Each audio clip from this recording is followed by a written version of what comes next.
घरे पुलिस बड़ धरणर चढ़ाऊ रे नगद 70 लाख टंका सह सुना गहना जबत।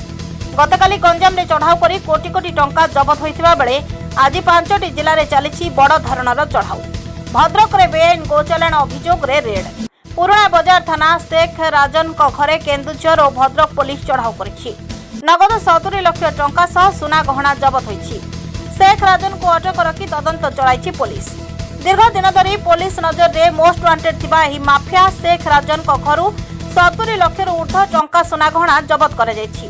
एबे भी रेड जारी रहिछि। माफिया शेख राजन को विभिन्न जिले में 5टी स्थान रे रेड चलिथिबा बेले भद्रक घरू राजन कर 2टी स्कॉर्पियो जबत होइछि। एहा सह बाईपास स्थित कोसम बजार भी पुलिस रेड चलिछि। केन्दुझर पुलिस 47टी टीम द्वारा राज्यर 5टी जिले में गोमाफिया चढ़ाऊ कर जाइछि।